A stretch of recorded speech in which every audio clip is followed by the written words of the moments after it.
Good morning, good afternoon, good evening, depending on where you are in the world. I'm Andries du Toit, and this is the Institute for Poverty, Land and Agrarian Studies at the University of the Western Cape. Welcome again to this, our weekly webinar on the challenges and questions facing those living at the margins of capitalism in Southern Africa in the time of the coronavirus and beyond. Today we return again to the subject of land reform. Now in South Africa, the question of land reform is also often simply reduced to the highly emotional, deeply polarizing, and in the end, rather stuck questions around land expropriation without compensation. But here at PLAS, we have long argued that this debate is largely a red herring. Firstly, there is no need to change the constitution. Secondly, the cost of land has in fact not been the major obstacle in the way of successful implementation of land reform. But most importantly of all, we believe that if you are serious about land reform and rural development, you will know that the real problems lie elsewhere. There are huge questions that are much more complicated and much more consequential than the technical issue of how to acquire the land. 2 weeks ago, my colleagues Katlego, Nsima, Farai Mtero, and Ben Cousins, for example, put up for discussion on this webinar the issue of the class character of land reform. Who should land reform benefit? Should it be aimed at creating a new class of wealthy, large-scale black capitalist farmers, or should it be directed at supporting the livelihoods and the interests of the rural poor? Today, we turn to a question that is as important and as daunting. The question of the state in land reform, its role, its capability, its history, and its future. This is a question that goes far beyond the merits of the so-called willing buyer, willing seller approach, because even when land reform and rural development are greatly reliant on market mechanisms, their implementation still requires that you use what you might call an art of government. You need to make decisions about competing priorities. You need to allocate scarce resources to rival constituencies. You need to think about how to use the limited capacity at your disposal. You need to deal with difference and contention. And you need to be able to involve people in the process, not only as beneficiaries, as buyers and sellers, but also as citizens. To join us in this discussion, I have two very, very interesting and knowledgeable guests. Firstly, I have invited Dr. Mbongiseni Buthelezi of the Institute, the Public Affairs Research Institute, PARI. PARI is one of the few research outfits in the country that has taken the discussion of the role of the state and understanding of the state beyond the kind of simplistically instrumentalist approach that is you'll see in both liberal and mainstream Marxist approaches. Mbongiseni, welcome. It's very nice to have you here. I think. Thank you, Andries. Yes, it's wonderful to be here. Our other guest. Thank you. Our other guest is my ex-colleague, Michael Aliber. Used to be at PLAS, is now at the Department of Agricultural Economics and Extension at the University of Fort Hare. Michael has had many, many years of experience of working with the local state Department of Rural Development, Department of Agriculture, trying to make land reform work on the ground. And Michael also wrote a very interesting paper on how land reform can be used to support rural developments, which was in part what inspired me to start taking these questions of the rural estate very seriously. Michael, it's very good to have you here. Thank you. Thanks. So as you can see, viewers, it is a manual. My apologies for that, but we know we're discussing an issue with significant gender implications. But here we are, we will do our best. And I'm going to start really with Mbongiseni. Sorry, I'm going to start with Michael. Michael, really, in a way, could you take us through the basic argument? why do we need the state? Our colleagues, Jan Kirsten and Nick Funk at Stellenbosch in Pretoria have charted a vision of land reform, which really, in a way, tries to circumvent the state altogether, saying just leave it over to the private sector and local players to implement land reform. What is your view of these arguments, and how do you see the role of government and the state? Well, I would say that sorry, thank you, Andres. I'd say they're partly correct and largely incorrect.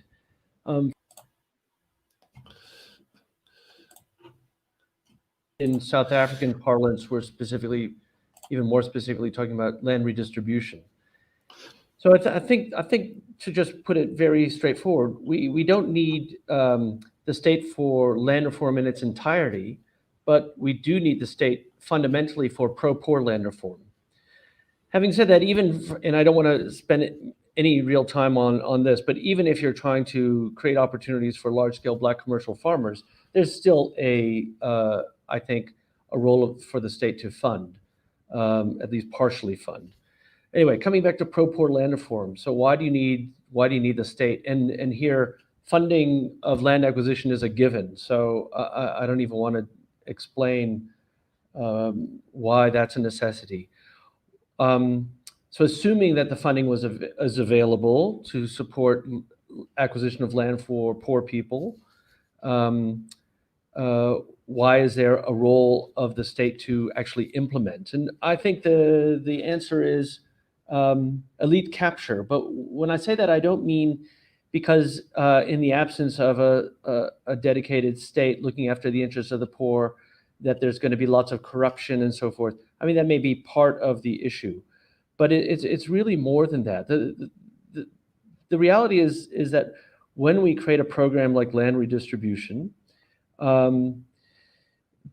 depending on how that program is designed and publicized, there's a likelihood that it's the relatively well-off and well-educated and well-connected who will get to the front of the queue and end up benefiting. And that really explains, for the most part, why we've had so-called elite capture in land redistribution since around 2000, 2001.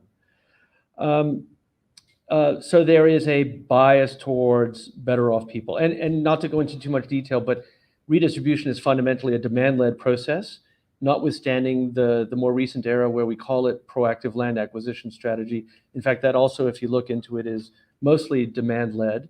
So again, that favors people with means who can go around, look for land, negotiate with owners, and so forth. Now, let's suppose, just for sake of argument, that the state embarked on a publicity campaign so that poor people also understood the opportunities available for redistribution. I mean, that would be a move in the right direction, but it would be far from sufficient. And the big problem there is what you could call a coordination problem, or more generally, a transactions cost problem. So if we're talking about, to explain it this way, if we're talking about pro-poor land reform, we're talking about acquiring land that will be subdivided to give people opportunities to acquire, live on, farm on relatively small parcels. So just to say, well, go show us the land that's available and organize yourselves, that's a very big ask. So, and just imagine the power dynamics that could occur at local level if some people were trying to lead other people to create a quote unquote project that is presentable for the purposes of state support. So the state has to take a proactive role in, first of all, understanding land demand and need at local level, identifying suitable land, planning, subdivision, et cetera, and it's just no small task. And there's no market mechanism, satisfactory market mechanism that's going to provide for that. So there's just no way around it. The state has to. So to the extent the state doesn't have to play a very big role in creating opportunities for large-scale Black commercial farmers, all the better. So conserve that scarce energy and bureaucratic wherewithal for the pro-poor part of the land reform program. Thanks. Thank you, Michael. So that is the broad argument that needs some kind of capacity for administrative and a political deliberation in the process of implementing land reform and making sure that it's going to hit the targets and address the needs that you wanted to address and serve the broader interests of inclusive growth and so on. But that does leave us with a question of the capacities of the state and not the state in theory, but the real state that we're sitting with. And that is a state with a long and complicated history. So I want to bring Bongiseni into this discussion, and I have to say I have a personal memory here when I was studying political theory at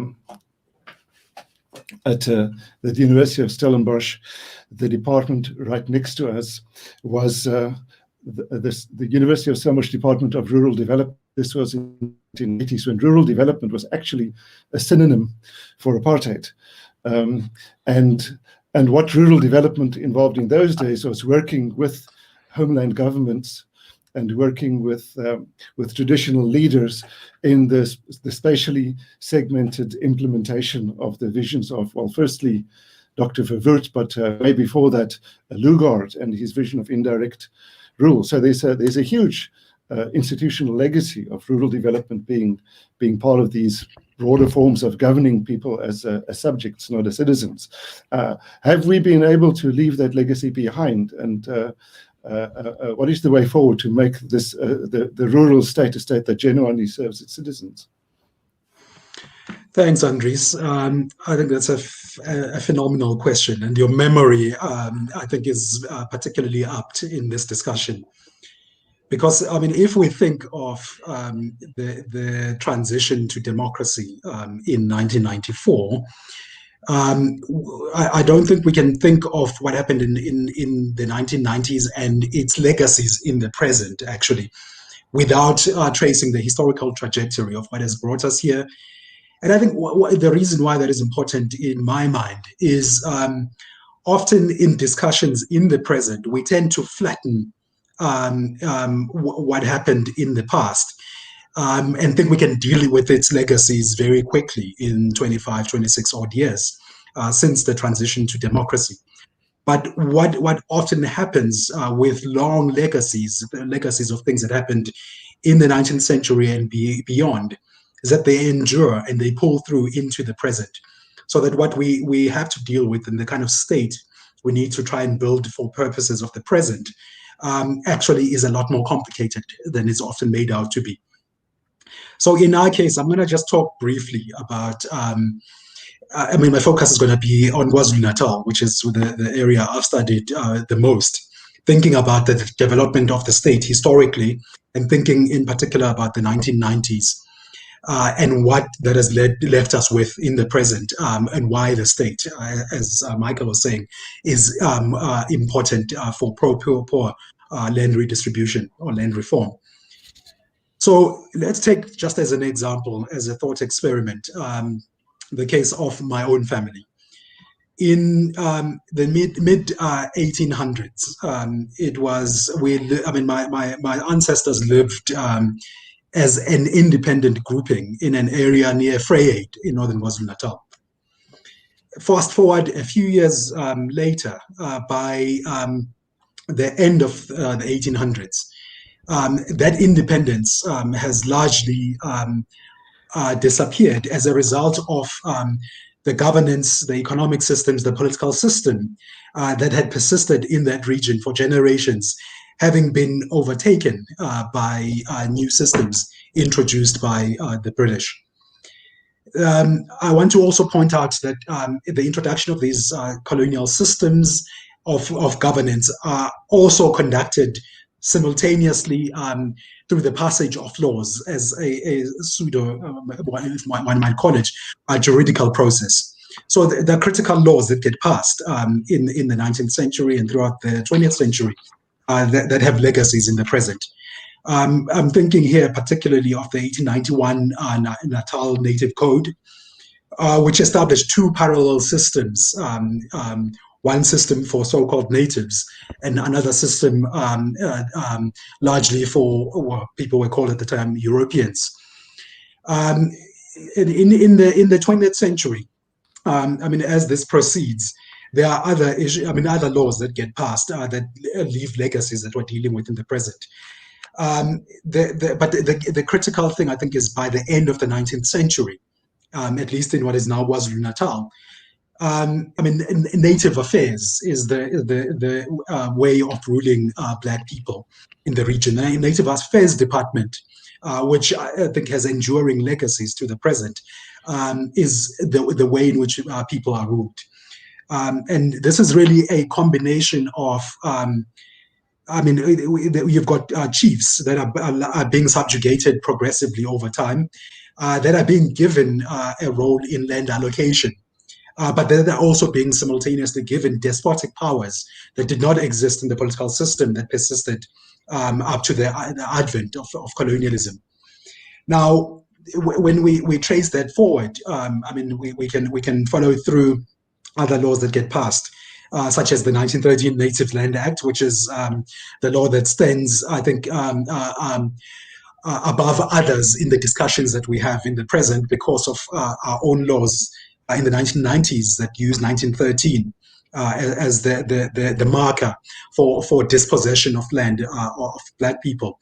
But other laws follow: the 1927 Bantu or Native Administration Act, and in the 1950s, the Group Areas Act of 1950 and the 1951 Bantu Authorities Act, just to name a few.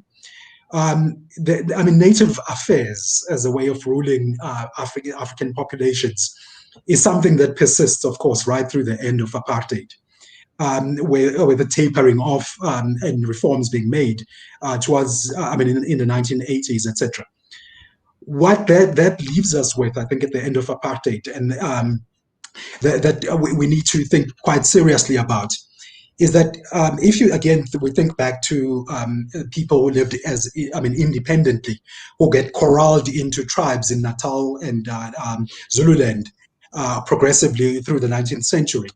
By the end of the 20th century, by the transition to democracy, you have such people living under chiefs that have been given, or amakhosi as they're called in KwaZulu-Natal, have been given these despotic powers that Mamdani and Zabeza, in the case of the Eastern Cape, and others have written about, where there's very poor download accountability. There is a great deal of abuse of authority in the allocation of land, for example, where people in some cases get run out of areas if they do not agree with the traditional authority. Then we transition to democracy and we set up a new set of institutions. And what we need to also remember is that there isn't a neat break at 1994. The state that we have, that dates back to 1910, that dates back beyond that, 1910 being the formation of the Union of South Africa. It doesn't simply end in 1994. It continues. And some of the laws that I've mentioned continue, they get repealed gradually over time.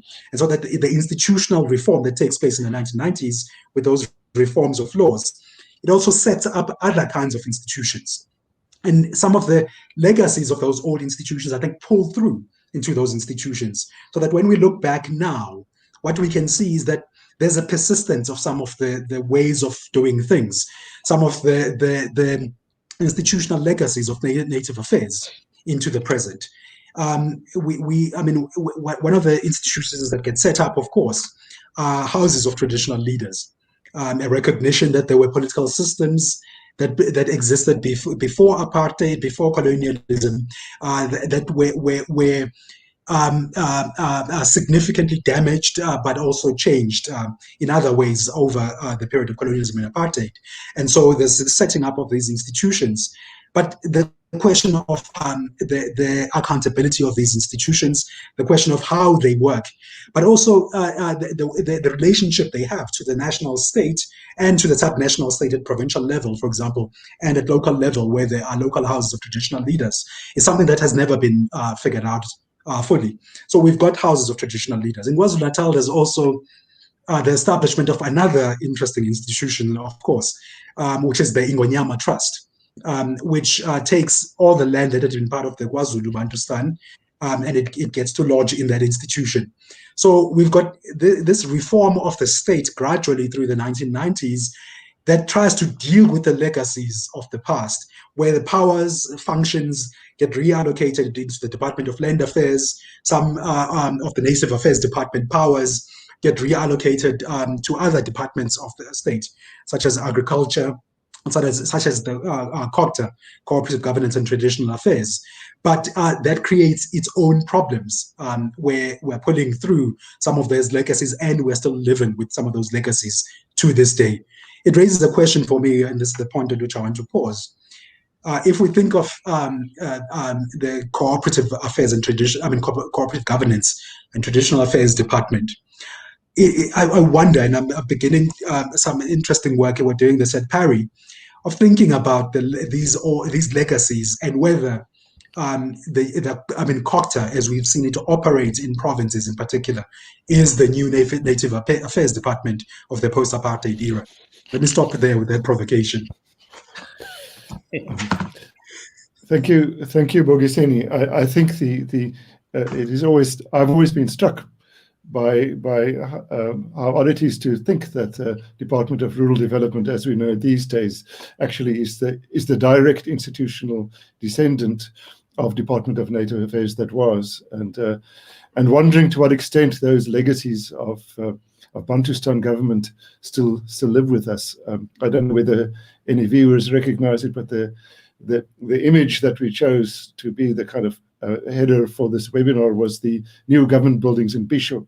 And I think that in a way for me symbolizes these institutional continuities. There have been changes, of course, but there are also continuities. But this means that we have to think about the capabilities of the state, its strengths and its weaknesses.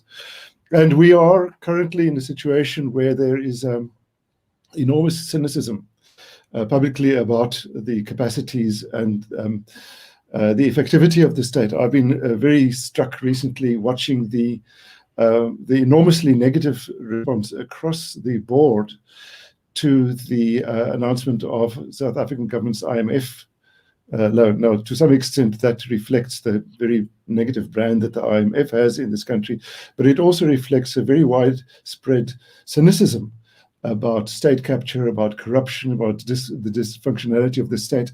And it's very easy to give way to a kind of a narrative of despair, of just saying, well, you know, the state simply doesn't work, sounding a bit like Ronald Reagan saying, you know, the government is the problem. And is there a way to think about the state that is not so cynical and not so despairing? And if we were to build a capable state, where would we start, and what would we build on? What hope can you give our viewers and listeners that actually a state that is able to deal with the complexities of rural development and land reform can be built and can be created? I don't know which of you want to go first. Michael, maybe based on your concrete experience on the ground, maybe you want to say something about that? Sure, thanks. Well, let me just start by saying, yeah, my experience on the ground is a bit outdated, and I haven't been working very closely with the Department of Rural Development and Land Reform, or whatever it's called now, for a while. But my lingering impression is that there is a lot of capacity in that department, in the land reform portfolio specifically. Certainly there used to be, but of course there's not enough, and partly this relates to the larger problem of inadequate funding. I mean, obviously the funding has been adequate chronically for land acquisition, but the same applies for posts. I mean, land reform is a complex, time-intensive business, and you need posts. You just can't get around it. Again, you can maybe ration carefully by distinguishing Propoor versus the type of land reform that doesn't require so much government help.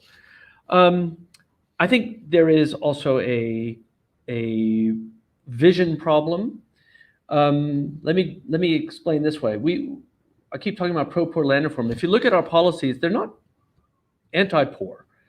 They're inclusive, but they end up being implemented along the line of least resistance, or let's say least effort, and that basically means doing away with the pro-poor part.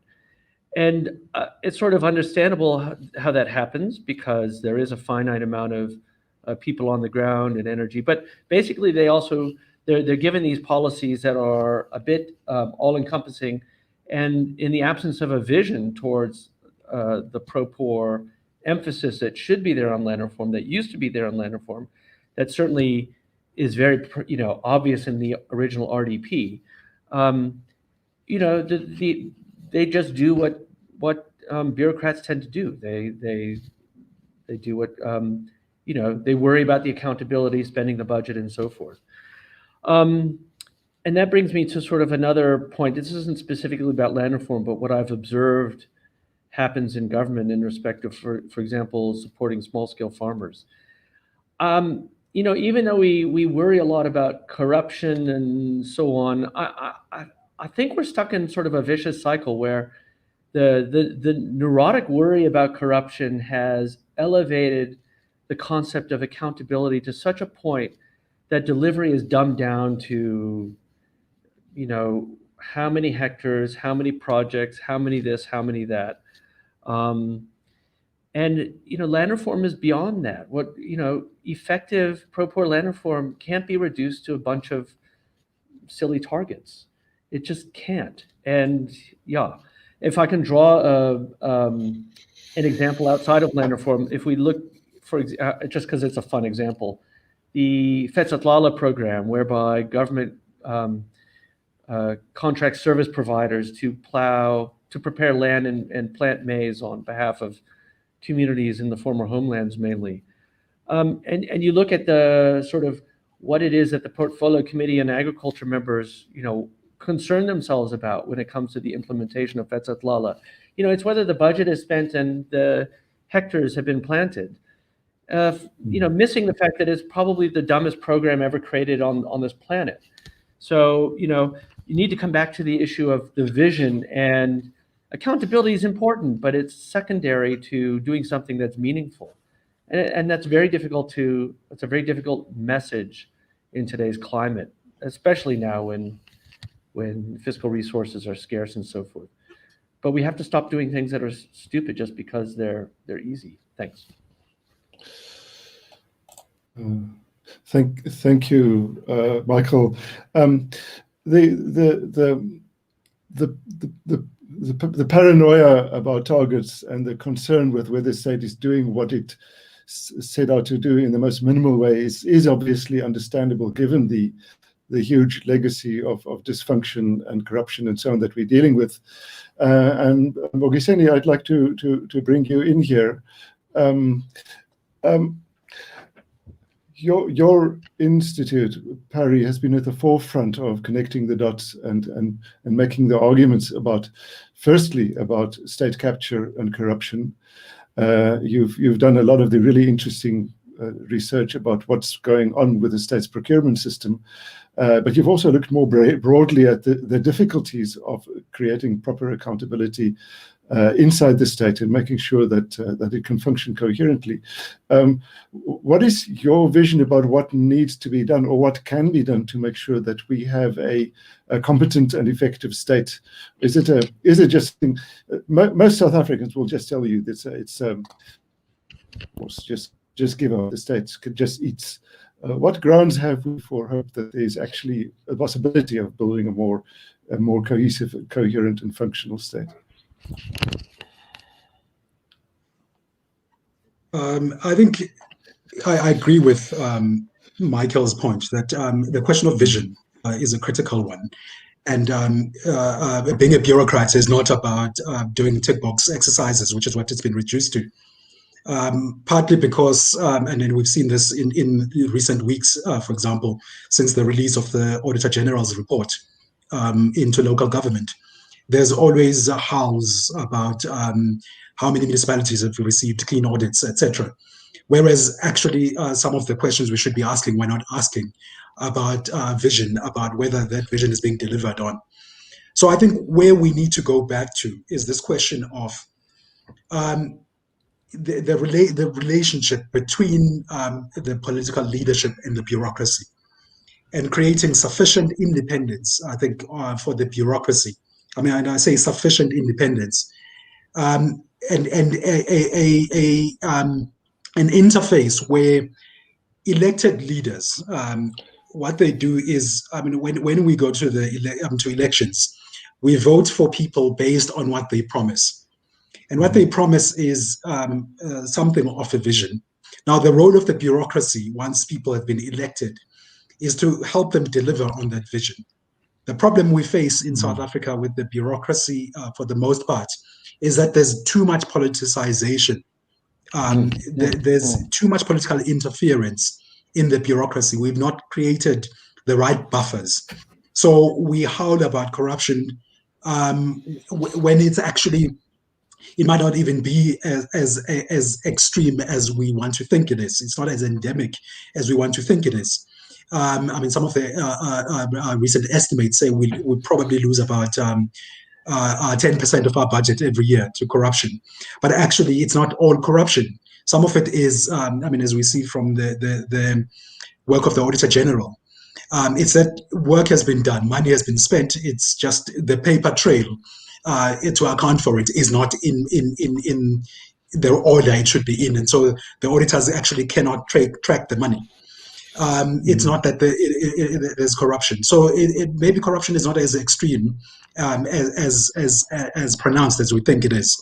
But it is getting that relationship between the political leadership on one hand and the bureaucracy right, so that there's sufficient independence for the bureaucracy to persist beyond the 5-year terms of politicians. I think that is important. But the second part of it is when we focus on the bureaucracy itself. Michael makes the point that there's some capacity in some parts. What we've seen is that capacity is completely uneven. Even within the same Department of Rural Development, there are some very, very, I mean, there's some parts of it that function very successfully. There are others that don't function so well. And we see this across the state in South Africa, where there are pockets of effectiveness and even excellence. And right next to them, there's dysfunction. And that has to do with questions of how we staff the bureaucracy. I think we pay insufficient attention to processes of recruiting people into the bureaucracy. I mean, one of the problems we've faced for a long time in South Africa is that when people, I mean, anybody can get a job in the state, and I don't think sufficient attention is paid to bringing in the right kind of skills, the right combinations of skills into any unit of government for it to be able to dispense its mandate sufficiently. The question of corruption again creeps in there, because what we see, I mean, it's called corruption because we tend to call everything corruption in South Africa. But where processes of appointment are circumvented to appoint people with political links, with links to certain senior bureaucrats, that is also part of the problem that builds bureaucracies that are not as efficient and as effective as they could be. So I think it's a combination of factors, including the question of vision, how that vision is driven through the bureaucracy, and how we have not paid sufficient attention to building bureaucracies. And I think particularly if one looks at rural areas, just to link this back to what I was talking about under the previous question. If I think of my relatives in rural areas, what has been quite staggering to observe is that perhaps very little has changed for a lot of people from the presence of the state under apartheid to what the presence of the state for them looks like in the present. There have been some changes, but it's still, I mean, the state is really still pretty much the traditional leader, actually, who does not even have the legal authority to do some of the things that they are being asked to do. So there are a lot of questions that I think we still need to ask about how we build the state in South Africa. Yeah, thank you. You've given us lots of food for thought, Mbongiseni. Apropos of the issue of the role of traditional leaders, Franco Jooste has put a question up, pointing out that we don't see people protesting against traditional authorities as they have and used to in previous times, which might suggest that some of these institutions may have quite a lot of local legitimacy at this time. Could either of you speak to that question? Let me start. I do think traditional authorities do, I mean, in a lot of places have some legitimacy. There are nuances and there's a range of possible positions. In some places, think of the former CISCI, for example. Traditional authorities were rejected by people in the 1980s, in particular, by civic structures. And there's been a reimposition. I mean, if one looks at, again, Lungisile Ntsebeza and other people's work recently, a reimposition through state law, in effect, that is operating in a blanket way across the whole province and doesn't take local realities into account. But there are also places where traditional authorities were, in many ways, involved in resistance against apartheid, and have remained legitimate, have maintained popular legitimacy on the ground. In those places, people still think traditional authorities are the go-to for their needs from the state. Still think of them as the state, like they did in KwaZulu, or was the case in KwaZulu. But there are also places where we found that particularly if you think of mining areas, there are traditional authorities who've become BE partners to mining companies, and have completely evacuated people from those discussions and from benefiting from the resources that come from mining. And there have been protests in those places, in the Northwest, in Limpopo, for example. So there is a wide spectrum, partly because I think the institution itself, traditional authorities, with the overlay of the state, has not been resolved what its role is and how interfaces, how it accounts to people, has not been resolved. It's a pseudo-state institution, but that is, to some extent, in some places, has some popular legitimacy. That's where we find ourselves, I think, in the present. It links to an issue that Pari has been raising consistently over recent years, which is that one of the big issues we face in the state at the moment is that lines of accountability are extremely blurred. That's one of the legacies of the whole tiers and spheres system we've got from the Constitution, badly implemented new public management, cadre deployment. In a way, we've created a system in which lines of accountability and authority are often very, very unclear. Hall from PLOS asks, should we therefore not simply abandon the idea of a national land reform program and devolve the thinking and planning to some kind of more local level?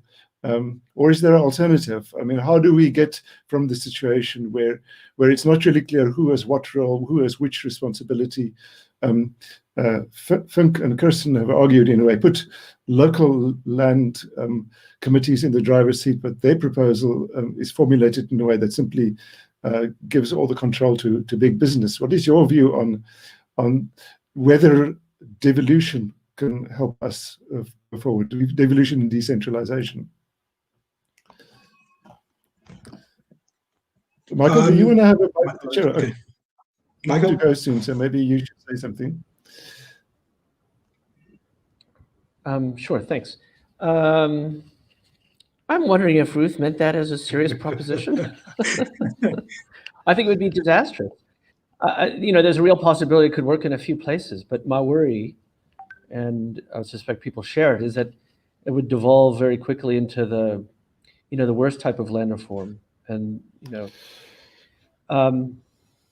and then to put it bluntly, I just think the national government needs to play a formative role in creating the vision and the policies, and then yes, definitely leave a lot of responsibility and space at local level for it to evolve in a meaningful way locally, but subject to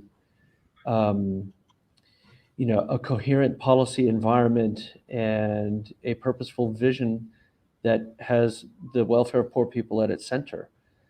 I don't see local government. I mean, I can't pretend to be knowledgeable about local government, but I don't see local government as intrinsically pro-poor and immune to the sway of local elites. Not at all. So yeah, I think that would be a big problem. Thanks. Thank you. Bogiseni? Yeah, I think I share your worries, Michael. So we do a lot of work on local government at Parry. And what we found in a lot of local municipalities across the country is that there's worse dysfunction than at provincial and national levels. I would worry, like Michael, that I mean there would be places where there would be pockets of effectiveness, and we might create other kinds of problems for ourselves by devolving this to a local level, where there are pockets of effectiveness, you might then end up also attracting a lot of migration into those places, where people are fleeing from places where they know that nothing is going to happen, and the local elites have captured, to use that South African colloquialism, the land reform program. I also doubt very highly that we would have very effective land reform if we devolve it to local level. But it would also involve, I imagine, a lot of rethinking of the intergovernmental relations framework in order to devolve powers, to devolve budgets, etc., to local level, which would be itself, I think, a very big ask. Well worth thinking further about and exploring what this might look like, I think, Ruth. Yeah, I started off this discussion saying that we were going to avoid narratives of despair and discourses of cynicism, but it's sounding very bleak right now. And I see a comment from Mike Kenyon saying, ideally we need to start again, but can we? Which sounds like somebody's holding out for a new dawn. So in a way, just in the closing minutes, and Bogiseni, I know you have to leave quite soon. In a way, if we were to say to the president and the presidency, look, this needs action. If you want to rescue land reform, we need to address the issue of the state. What are the 3 or 5 top things that you think should be done if there was political will to do it? What is the vision to fix the state and the vision of the role of the state going forward? A few, at least, theoretically implementable steps from each of you. Bogiseni, I'll ask you to go first again. Actually, can I pass that on to Michael to go first? I need to think about that question a little bit. And I'll just throw up a very interesting question from Gaynor Parazza at Parry. Are there any examples of the best practice of state performance in land reform that South Africa can learn from? I'll just throw that into the mix as well, because we are entering our final minutes. Okay, yeah, to Gaynor's question, the short answer is I'm not sure. Sorry, Gaynor. Well, look, as corny as it may sound, I mean, I actually like Mike's idea. Let's accept that we don't know how to do it and that we do need to restart. And the virtue of that is that then we could commit ourselves to what we actually need to do, because we don't know how. Therefore, we have to learn to do it. We actually need to learn how to do pro-poor land reform. We've never done it. We've never seriously tried it in South Africa since 1994. You know, in 1994, there was something like a vision of pro-poor land reform, but there was never any tangible expression of that in the manner of, delivery. So we have to commit ourselves to learning how and put at bay a little bit the emphasis on targets that we're going to accomplish such and such by the end of the fiscal year, because we can't have meaningful targets yet until we learn how to do it. How do you identify the right land that's suitable for subdivision I'm not saying we don't know nothing, but it's pretty close. Yeah. So, that's it in a nutshell. And yes, let's make use of the fact that there are good people in government. Yes, we need more. I would just love to hear, sorry, this is a bit of an aside and I'm a bit selfish, but I'd love to hear Mbongiseni's impression on this. My impression is that the best people in government end up suspended. And so if you look at the pool of suspended people, they're either heroes or culprits, or maybe just random victims. And it's very difficult to be a very effective government person and not, and escape unscathed. Efficiency will not go unpunished. Mbongiseni, what is your view of this take? I think there is a problem in South Africa for the last 2 decades of us trying to do too much at the same time and not pausing enough to learn from what has been tried and not worked effectively. So one of the things that we do need to do, I think, is to pause and reflect and not try and implement things too quickly. We've got a tendency to, bureaucrats love this, to seize on ideas that are still half-baked, that could use further debate, further refinement, but also where we could experiment with things and learn from experimenting with things, try pilot studies of things rather than trying to roll out a single policy across the country and try and implement it everywhere at the same time. So that's, I think, one of the key things that we need to accept that we need to do. Related to that, I think there's too much suspicion between or of, say, academics by people in bureaucracies. Some of them have called, at least the black portion of them, clever blacks. Others have been named other things at different times, similarly to what you're saying, Michael, where effective people end up suspended.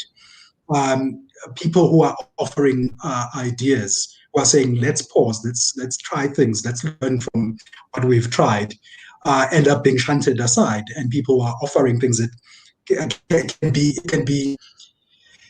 can be rolled out easily. The easy choices often end up being made.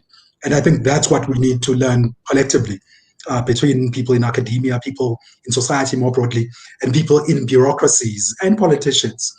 That we need to, on some things, just slow down and take the time to learn. And starting afresh, as Mike Kenyon said. Thank you. Those are very convincing words in one level, and it strikes me that we're sitting here as three academics, and academics are very comfortable with saying things are complicated.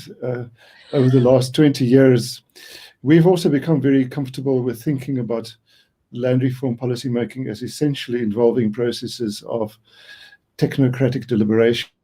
But that is not the discourse about land reform in the public eye.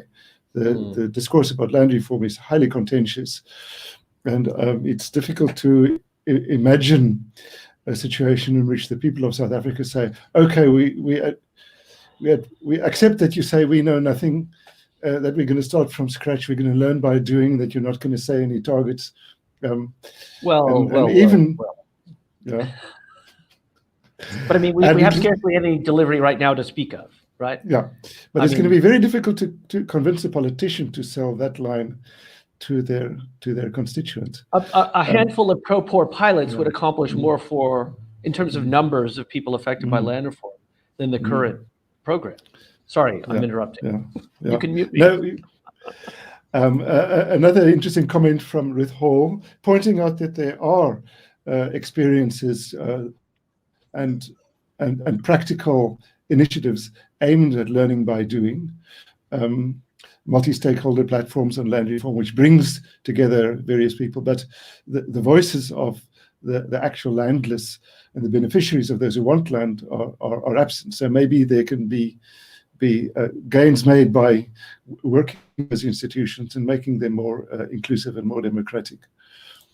And I also throw in a comment from since the PLAS researchers and ex-PLAS researchers are very much part of this discussion, Ben Cousins, pointing out that this is about politics, and that therefore perhaps the way to build state capacity is not for us to sit and think about it as a three non-technocrats, but to build a popular movement, challenging the state to build its capacity from below. So those are some possible ways of thinking to go beyond the impasse. What are your thoughts about these? How do we take this discussion out of the realms of technocratic deliberation and make it part of a more broad political discussion where we get real about what the state can do, what the state can't do, instead of leaving it to politicians' promises and cynical journalists to reduce everything to reading everything as corruption. Well, Bogasini's taking that one first. So Are we I'm not- going to start Are we with not the people who should be discussing that? I'm going to start with an example of something we tried and how desperately it failed. Where we had a conference on state capture, actually, and one of the things we tried is to have a session at the end, which was a town hall meeting. This was before the last election, where we invited members of the public who were interested and put on the panel politicians to have a conversation about this question of building state capability, and what the political parties would do if they were elected. And of all the parties we invited, one turned up on the day, and that was COPE of all the parties, and the event was unable to happen. So on one hand, I think we do need to build platforms where we create the spaces for inclusive conversations between players in the state, politicians, between people who want land, and academics, which is very difficult. It's been tried, of course, for many years. Some of those spaces have emerged, such as Landness, but that themselves still suffer from their own problems. What has happened, and this is where it comes to the question of what at the local level, is that there are mobilizations done by organizations like the Alliance for Rural Democracy that bring in, they mobilize people on their own terms in local areas, provincially, etc. And they are able to bring in academics like us on their terms to say,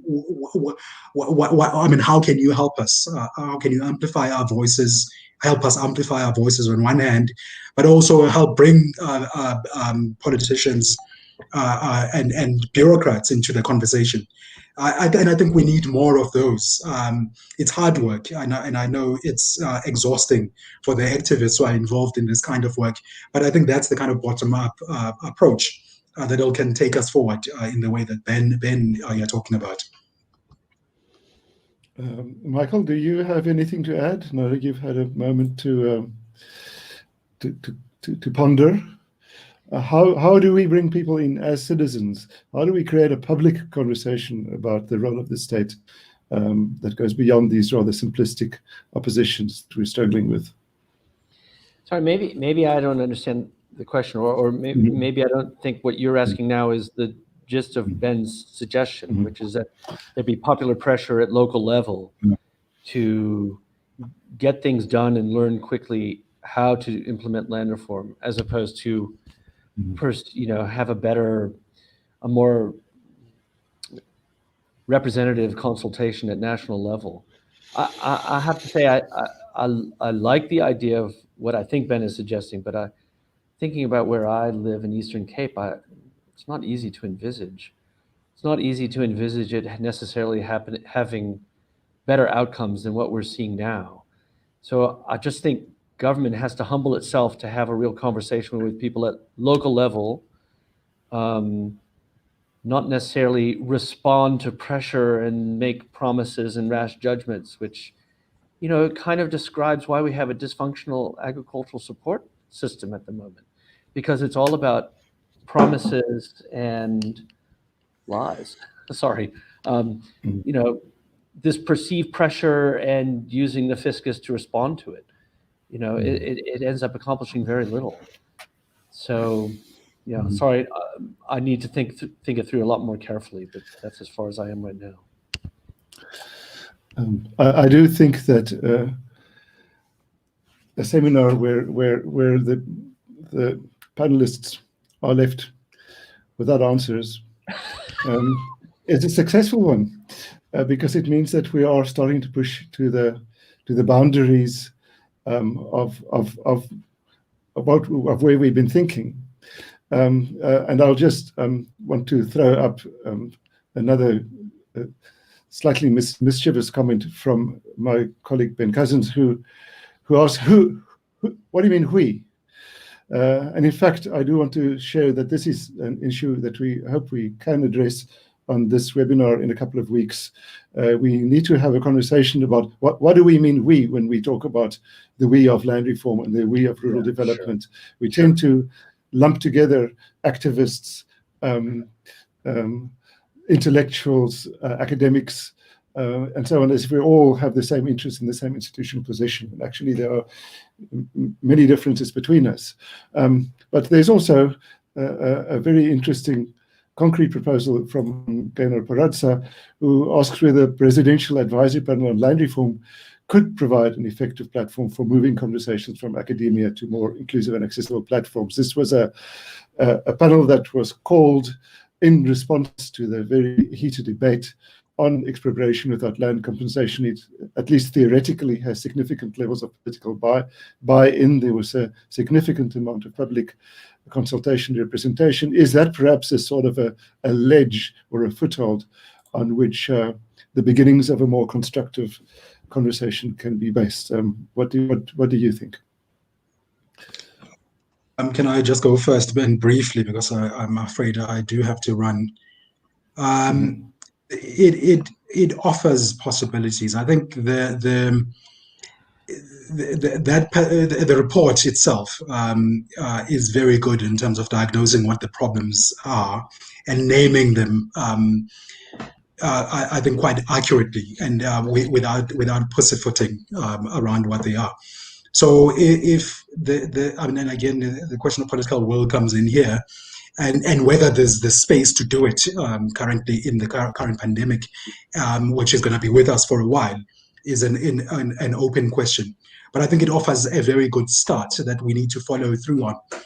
Who the we is, of course. I'll leave to another session to thresh out. So, and let me say thank you for this opportunity. Thank you very much for joining us, Mongitseni. I know you had to leave early, but thank you very much for your contribution, and I hope this conversation can continue. Thank you. Thank you. So in a way, we are left with something that has been striking for me about the whole land reform process for much of the last few years, which is, on the one hand, there's this superheated political debate, extremely emotional, extremely polarized. Every South African feels they have a stake in how that question gets resolved. But it's also a question which gets turned into, a lot of it is largely symbolic. And it's also a question which gets turned into political theater all too easily. And I have a sinking feeling that that's in fact what happened in the last few years. The ANC very conveniently turned expropriation without compensation into an election issue, kicked the issue into touch, grabbed the political terrain from the EFF. And since the general election happened, it has been allowed to sink back into obscurity. Perhaps it's not that cynical, but that's certainly what it looks like.